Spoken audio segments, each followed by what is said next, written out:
नमस्कार, मैं हूं आपके साथ पराग गुप्ता। आप देख रहे हैं इंडिया न्यूज। देश के प्रधानमंत्री नरेंद्र मोदी के पीएम बनने के पहले और बाद में देश में कितना विकास हुआ। अब मध्य प्रदेश के कॉलेजेस में युवा नीति के तहत पहली बार कई आयोजन किए जा रहे हैं। पीएम मोदी के 8 साल से ज्यादा समय में कितना विकास हुआ, इसी विषय पर छात्रों की प्रतियोगिता आयोजित की जा रही है। इसी अप्रैल महीने में भाषण के अलावा कॉलेजों में गीता, रामायण और महाभारत पर भी कार्यक्रम कराए जाएंगे। इस आयोजन के जरिए गीता रामायण पर वर्ल्ड रिकॉर्ड की तैयारी है। वहीं उच्च शिक्षा विभाग ने इसके आदेश भी जारी कर दिए हैं। सभी आयोजन अप्रैल में ही करने को कहा गया है। वहीं अच्छा भाषण देने वालों को सर्टिफिकेट और पुरस्कार दिया जाएगा। खास बात है कि प्राइवेट कॉलेजेस को भी जोड़ा जाएगा। इस प्रतियोगिता पर प्रदेश के लोगों का क्या कहना है, आइए आपको सुनाते हैं। मैं पर्सनली देश का बहुत ज़्यादा विकास देखती हूँ। मैं खुद एक स्टूडेंट हूँ और एजुकेशन सेक्टर में बहुत ज़्यादा डेवलपमेंट देखने को मिला है।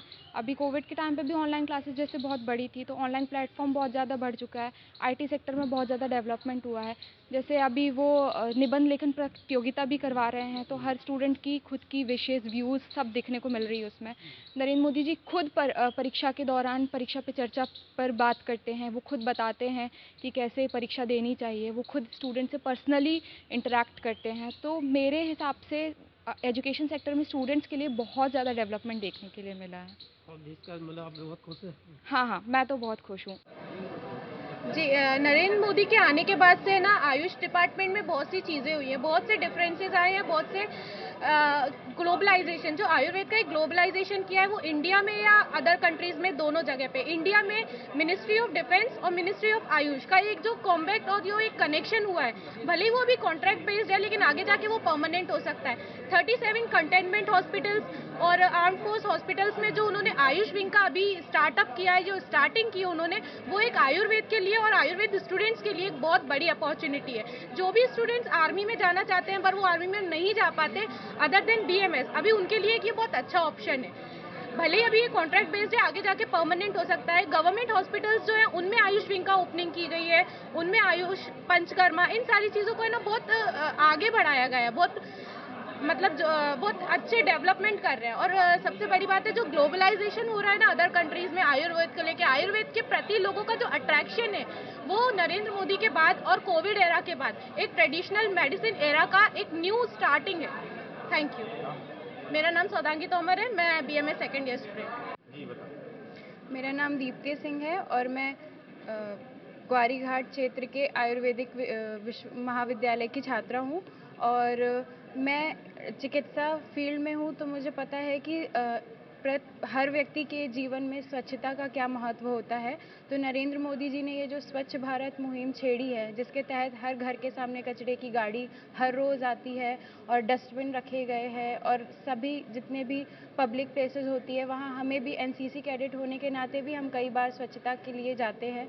तो ये सारी जो चीज़ें उन्होंने चेंज करवाई है, ये जहाँ तक 2 अक्टूबर जब उन्होंने ये प्रोग्राम लॉन्च किया था, उसके पहले और उसके बाद बहुत अंतर आया है। तो उसके लिए मैं नरेंद्र मोदी जी के लिए दिल से थैंक। और क्या इम्प्लीमेंट होना चाहिए, क्या सोचते हैं? जैसे उन्होंने मेक इन इंडिया कैंपेन लाया है, तो उसके तहत बहुत एंटरप्रेन्योर्स जितने भी हैं हमारे देश में, उनको बहुत इससे सपोर्ट मिला है, उनको एक कॉन्फिडेंस मिला है कि वो भी कुछ कर सकते हैं, सब बेरोज़गार नहीं रह गए लोग।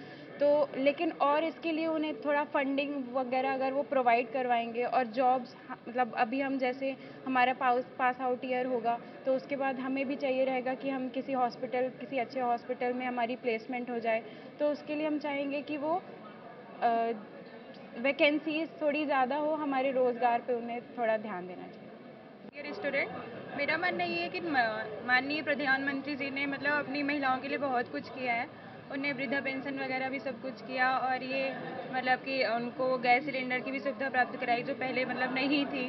और उन्हें बहुत ज़्यादा मतलब वैश्विक स्तर पे भी काम किया है, अपने आयुष मंत्रालय को भी बहुत ज़्यादा बढ़ाया है, और बहुत सारी चीज़ें जो उनने मतलब की हैं। Priyanka Mishra, BMA second year student.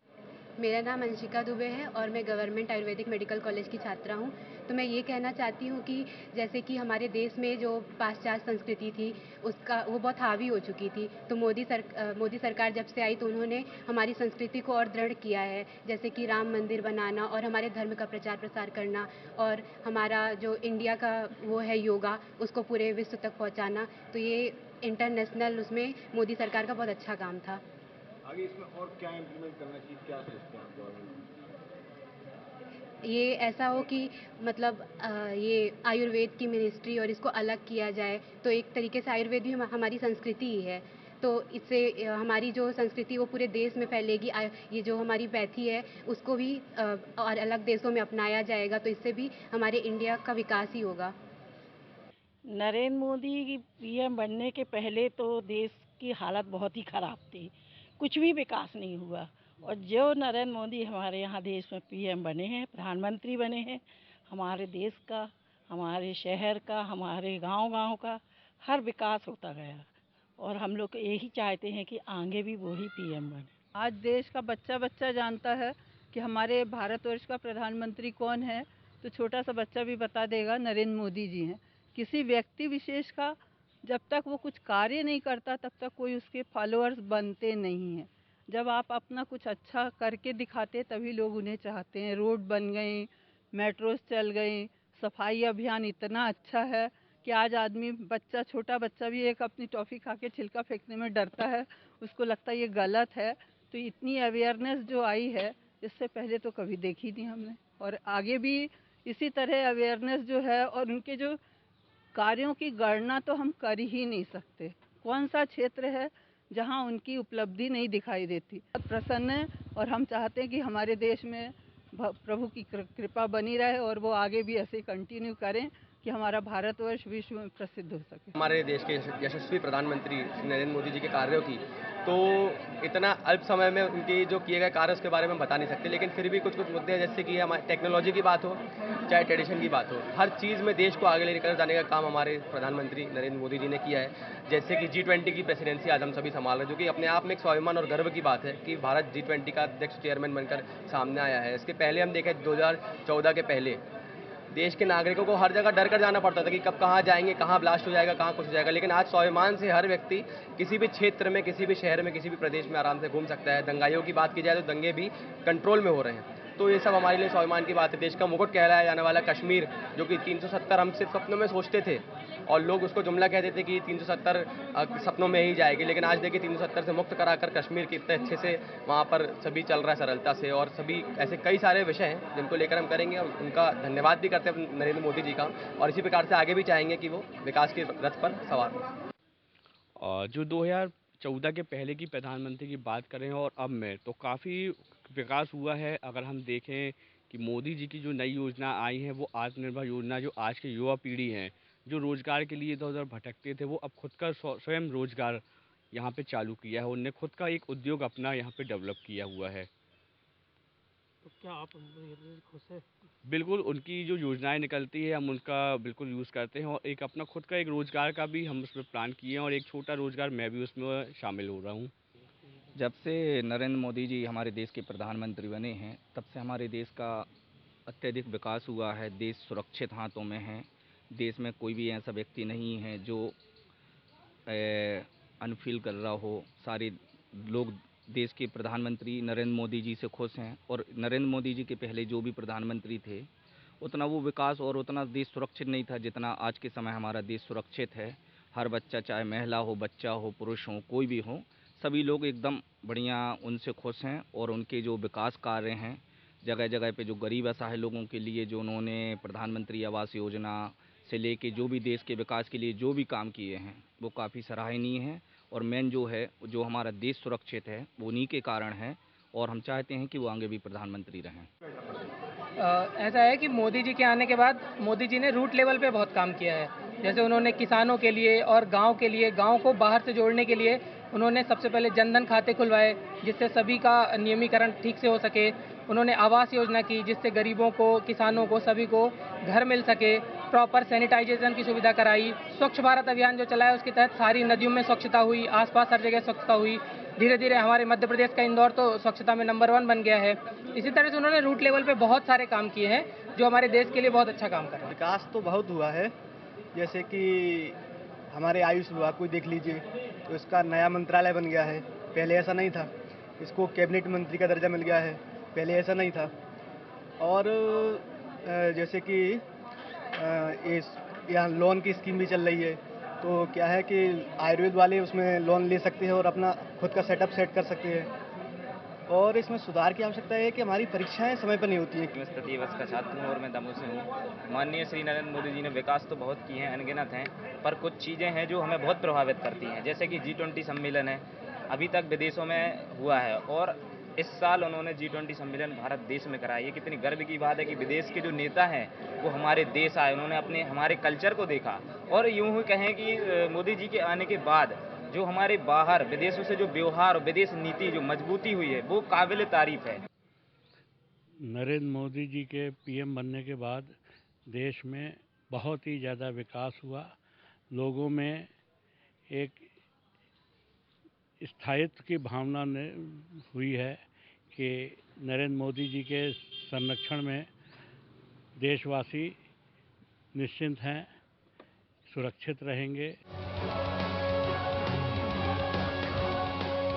Modi ji ने अच्छा किया है शिक्षा को लेके, खास करके छात्राओं को लेके काफ़ी मतलब पढ़ाई के लिए अच्छा स्तर बनाया है। एजुकेशन में छात्राओं को हर जगह आगे किया जा रहा है और काफ़ी सारे कैंपस वगैरह जो कि लड़कियों के लिए अलग से व्यवस्थाएं की जा रही हैं। अब युवा नीति के तहत भाषण प्रतियोगिता वगैरह भी होंगे। हाँ बिल्कुल। नहीं, अच्छा है। इसमें क्या है, युवा नीति चल रही है, इसमें भाषण प्रतियोगिताएं काफ़ी सारी अलग अलग प्लेसमेंट दिए जा रहे हैं बच्चों को, खेल प्रतियोगिताएं की जा रही हैं। क्या है इसमें, जैसे बच्चे जो पीछे हटते थे, अब जो लोग इच्छाएं हैं, जो लोग कुछ करना चाहते हैं वो बिल्कुल कर रहे हैं, आगे बढ़ने की सोच रहे हैं। सर कितना बदलाव आया है? सर काफ़ी बदलाव आया है देखा जाए तो। सर इसमें क्या है, जो भाषण प्रतियोगिता है इससे कम्युनिकेशन स्किल बहुत ज़्यादा बेहतर हो रहा है और जो हमारी यूथ जनरेशन है सर वो इंटरेक्ट कर पा रही है लोगों से, तो ये सर काफ़ी बेनिफिट है इसका। दूसरी बात, जो हमारी स्किल्स है उनमें सर काफ़ी ज़्यादा बदलाव आ रहा है। जैसे थ्योरिटिकल चीज़ों से सर हम कम समझ पा रहे थे, लेकिन जो प्रैक्टिकली चीज़ें हो रही हैं उससे हम ज़्यादातर अच्छा समझ पा रहे हैं। ये सर ये भारत अभी जो नीति आयोग वो हुआ है तो सर वो ज़्यादा बेनिफिट है इस सब चीज़ों से। हाँ, नई शिक्षा नीति में मतलब जो पहले युवाओं को और ज़्यादा भागीदार बनाया गया है पहले की अपेक्षा, और जो मतलब अंग्रेज़ों के द्वारा शिक्षा नीति लाई गई थी उसमें उनको एक क्लर्कियल अप्रोच की बात की गई थी, लेकिन नई शिक्षा नीति में उनको भागीदार और युवा कैसे संगठित रहे और जो कौशल विकास की बात की गई है, तो नई स्किल डेवलपमेंट पे बात की गई है नई शिक्षा नीति में। मोदी जी का योगदान है। हाँ, स्किल डेवलपमेंट है या स्वच्छ भारत मिशन है या फिर स्वच्छता मिशन है, मतलब काफ़ी स्कीमें डेवलप की गई हैं, या फिर ऐसे स्मार्ट सिटी प्रोजेक्ट है, सेफ सिटी प्रोजेक्ट है, तो ये काफ़ी स्कीमें बनाई गई हैं आफ्टर गवर्नमेंट 2011 इलेक्शन। 2014 के बाद इन्होंने जी अभी 2020 में न्यू एजुकेशन पॉलिसी लाए हैं। इसमें काफ़ी मतलब प्रैक्टिकल चेंजेस अप्रोचेस किए गए हैं। इसमें जो थ्योरी बेस हमारी जो स्टडी थी उसको प्रैक्टिकल बेस इनोवेशन में इसमें लाया गया, जिससे पूरा उसका ओवरऑल डेवलपमेंट हो स्टूडेंट का। ये काफ़ी अच्छी जो स्कीम है। और यूनिवर्सिटीज़ में मतलब डिबेट एंड डिस्कशन, ये सारी चीज़ें काफ़ी ज़्यादा इम्प्रूवमेंट हुई हैं 2014 के बाद। बहुत से बदलाव आए हैं शिक्षा नीति पे, तो बहुत ही ज़्यादा बदलाव आए हैं। हर जगह यूनिवर्सिटियों में नए कैंपस और कम्युनिकेशन जैसी शिक्षा पे भी काफ़ी बदलाव आ हुए हैं। जो नई शिक्षा नीति आई है उसमें भी काफ़ी बदलाव देखे गए हैं। उसमें काफ़ी सिलेबस भी चेंज हुआ है। जो हमें पढ़ाया गया है उसमें अब जो नया पढ़ाया गया है वो हमारी शिक्षा और संस्कृति कहीं ना कहीं हर जगह को डेवलपमेंट कर रहा है। वही पढ़ाया गया है जो हमें आगे काम आता है।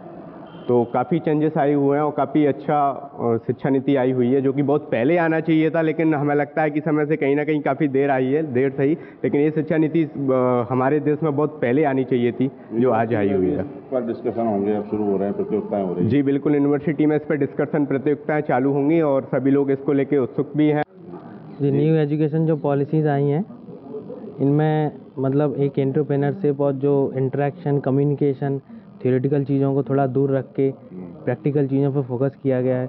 उसमें वोकेशनल ट्रेनिंग चीज़ें इंक्लूड करी गई हैं, जिससे बच्चों को प्रैक्टिकल चीज़ पे मतलब उन्हें क्या होता है ना, थ्योरेटिकल के बाद उन्हें प्रैक्टिकल चीज़ों में लिया जाता है। अब डायरेक्टली एक साथ साइमल्टेनियसली दोनों चीज़ों को एक साथ किया जा रहा है, जिससे उनका डेवलपमेंट और रैपिड या अच्छे तरीके से हो सकता अब है। कॉलेजों में भाषण प्रतियोगिता वगैरह कराई जाएंगी, क्या मानते हैं? आशा कराए जाएंगे, इससे लोगों को अपने व्यूज़ पॉइंट रखने का भी मौका मिलता है और लोगों को इंटरेक्ट करने का जो मौका मिलता है ना, उससे नई नई चीज़ें इवॉल्व होती हैं। मतलब लोगों को एक नई आइडियाज़ भी सामने आते हैं, कई नई चीज़ें डेवलपमेंट करने की सोच भी सामने आती है। पहले हम देखते थे कि कोई भी प्रधानमंत्री डायरेक्ट इंटरेक्ट नहीं होता था किसी भी चीज़ को लेके निचले स्तर तक। जिस तरह मन की बात प्रधानमंत्री जी ने आने के बाद शुरू करी, उससे लोगों को शुरू में तो लगा कि क्या है, लेकिन धीरे धीरे जब लोग उससे जुड़ने लगे तो उनको उस चीज़ का एहसास होने लगा कि हाँ, ये छोटी छोटी चीज़ें भी पकड़ी जा रही हैं और उनको भी देखा जाता है। और जिससे आम समाज और आम युवा ये सोच रहा है कि हमारा जुड़ाव है इस चीज़ को लेके, कि प्रधानमंत्री हमारे लिए भी सोच रहे हैं और हमारी तरफ भी देख रहे हैं। तो इससे आने वाले टाइम के लिए नई चीज़ें इम्प्रूव करने के लिए और नई चीज़ें क्रियान्वित करने के लिए मौका मिलता है।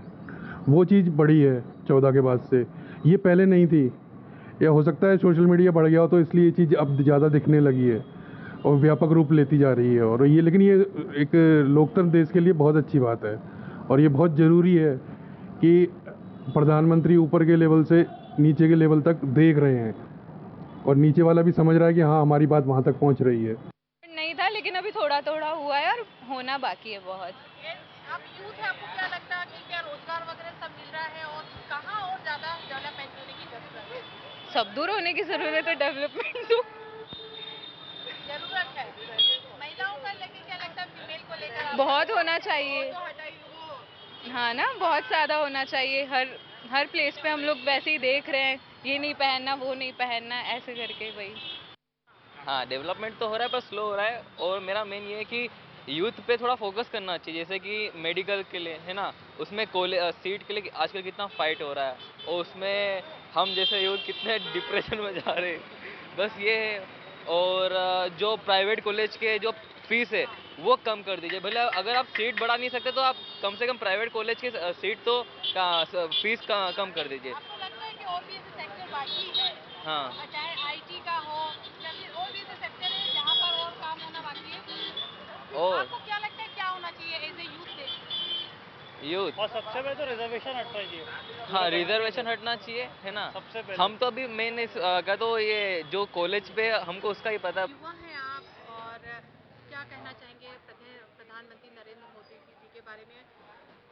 आपने उनका भी कार्यकाल देखा है और उनके पहले की भी आपने सुना होगा, तो क्या कहेंगे, आपको कितना विकास हुआ है और आने वाले समय में आप इस विकास को कहाँ देखते हैं? देखिए, नरेंद्र मोदी जी जो हैं वो भारत के सबसे यशस्वी प्रधानमंत्री अभी तक रहे हैं। उनके कार्यकाल में अगर हम तुलना करें पिछली सरकारों से, तो सबसे पहले मैं कुछ उपलब्धियां गिनाना चाहूँगा नरेंद्र मोदी जी की। सबसे पहली उपलब्धि ये है कि नरेंद्र मोदी जी के कार्यकाल में जो पहली सरकारें थी, आपने देखा होगा कि काफ़ी सारे स्कैम्स हुए हैं। मनमोहन जी के इसमें चारा घोटाला हुआ, दूसरे कोयला घोटाला हुआ, तो बहुत सारे ऐसे घोटाले हुए हैं। लेकिन नरेंद्र मोदी जी की सरकार जब से बनी है 2014 से, तो अभी तक आपने किसी भी ऐसे मंत्री पे या वो नहीं देखा होगा, कोई लालची जलता हुआ नहीं देखा होगा कि कोई घोटाला हुआ या कोई स्कैम हुआ है। तो ये सबसे बड़ी उपलब्धि है। दूसरा, आप देखिए नरेंद्र मोदी जी ने जो स्वच्छता अभियान चलाया था, उसके अंतर्गत आप जिस शहर में हम रहते हैं वो इंदौर देश का सबसे सर्वश्रेष्ठ शहर है स्वच्छता के मामले में। हर जगह यहाँ पे स्वच्छता, मतलब जो डिजिटाइजेशन जो हुआ है, जो परिवर्तन हुआ है कि एक गंदगी हर रोड पे चौराहे पे कचरा पड़ा रहता था, बहुत सारी ऐसी पेटियाँ थी जिसमें कचरा भरा रहता था 10-20 एक महीने तक, तो वो सब हट गया है। हर जगह स्वच्छता मची हुई है। स्वच्छता तो है, डेवलपमेंट की हम बात करें तो आपको लग रहा है किन किन क्षेत्रों में विकास हो रहा है? जी, हेल्थ हुआ, IT हुआ, सभी क्षेत्रों में विकास हो रहा है। पहले आप देखेंगे जो सरकारी दफ्तर हुआ करते थे तो वहाँ पे कागजी काम काफ़ी ज़्यादा किया जाता था। अब जो मेनली है वो डिजिटाइजेशन के ऊपर फोकस किया जा रहा है। सरकारी दफ्तरों में भी जो कामकाज हो रहा है वो डिजिटाइजेशन के ऊपर ही हो रहा है। अब ऐसा कुछ नहीं है कि कोई भी घूस लेके पेपर पर साइन करने वाला काम अब रह नहीं गया है। सब कुछ ऑनलाइन है, डिजिटल है और सबके सामने है, ओपन फॉर ऑल है। आप कहीं भी देख सकते हैं, ऑनलाइन देख सकते हैं, आपको सारे दस्तावेज मिल जाएंगे, सारी इन्फॉर्मेशन मिल जाएगी, सभी कुछ है। इतनी पॉपुलेशन, इतनी ज़्यादा पॉपुलेशन है कंट्री की। आप मुझे बताइए, मोदी जी के पहले का भारत में कितना विकास हुआ था, उनके आने के बाद कितना डेवलपमेंट हो रहा है, और एज ए यूथ आप कैसे देखते हैं कि आने वाला भारत कैसा है? आने वाला क्या, मतलब टेक के सेक्टर में, मतलब IT सेक्टर में विकास हो रहा है, ठीक है, मगर वो स्पीड नहीं, वैसा वो नहीं रहा। मतलब जैसे एग्जाम्पल अब मैं कैसे बताऊं, मतलब जैसे होना चाहिए। जैसे आप एक चीज़ बताइए, जैसे जो गरीब है, आप अभी गवर्नमेंट हॉस्पिटल में चले जाओ, अगर आपको प्रॉपर फैसिलिटीज़, प्रॉपर साफ़ सफाई मिले तो। कोविड के समय पे आपने देखा था जैसे कि लोग बेड के लिए मर रहे थे, तो ये क्या है मतलब? आप फॉरेन कंट्रीज़ को देखो और इंडिया को देखो। आपको लग रहा है कि विकास अभी और होना है बाकी, अभी हुआ अभी तो बहुत विकास होना बाकी है। अभी आप जैसे सबसे पहले तो मेडिकल सेक्टर ही है। देखिए, विकास जो आपने प्रश्न मुझसे पूछा कि माननीय नरेंद्र मोदी जी के बाद प्रधानमंत्री बनने के बाद कितना विकास हुआ, तो विकास आप 2014 के बाद से आप देखते आ रहे हैं। हर एक क्षेत्र में, आईटी सेक्टर में हो या कंपनियों के सेक्टर में हो, कितना सारा विकास का मतलब विकास ला करके थोप दिया गया है लोगों के ऊपर। इतना विकास अब इन कुछ वर्षों के अंदर माननीय नरेंद्र मोदी जी के नेतृत्व में हम सभी के लिए हुआ है। इसके पहले आपको क्या लगता था कि देश तरक्की नहीं कर रहा है या कहीं इसकी जो विकास की गति है धीमी थी? हाँ, ऐसा कुछ लग रहा है आपको? विकास की गति धीमी थी नहीं, टायर काफ़ी कम समय से पंचर पड़ा हुआ था विकास का। लेकिन हम मोदी जी के आने के बाद में टायर को हमने पंचर पकाया नहीं, हमने टायर ही बदल दिया। और वो उस विकास के पहिए का रथ आप देख सकते हैं किस तरह से चल रहा है। सभी फील्ड है, चाहे वो स्वास्थ्य की बिल्कुल बिल्कुल बिल्कुल, हर एक क्षेत्र में आप देख सकते हैं। पिछले आपने देखा होगा कोविड का कार्यकाल गया है। मैं भगवान से प्रार्थना करता हूँ कि ऐसा समय कभी वापस ना आए, लेकिन उस कोविड कार्यकाल के अंदर आप देखेंगे कि किस तरह से इस देश को हैंडल करने का काम माननीय प्रधानमंत्री जी के नेतृत्व में पूरे भारत ने किया है। आने वाला समय आने वाला स्वर्णिम भारत की ओर हम अग्रसर हैं, अखंड भारत की ओर हम अग्रसर हैं। और आने वाला समय हमारा सभी के लिए, हम भारतीयों के लिए एक गौरवान्वित करने वाला क्षण होगा। और हम सभी आने वाले समय में फिर से पुनः भारत देश एक बार पुनः विश्वगुरु के स्थान पर विराजमान होगा। बस आप सभी को ये, आपके माध्यम से सभी को ये कहना चाहता हूँ।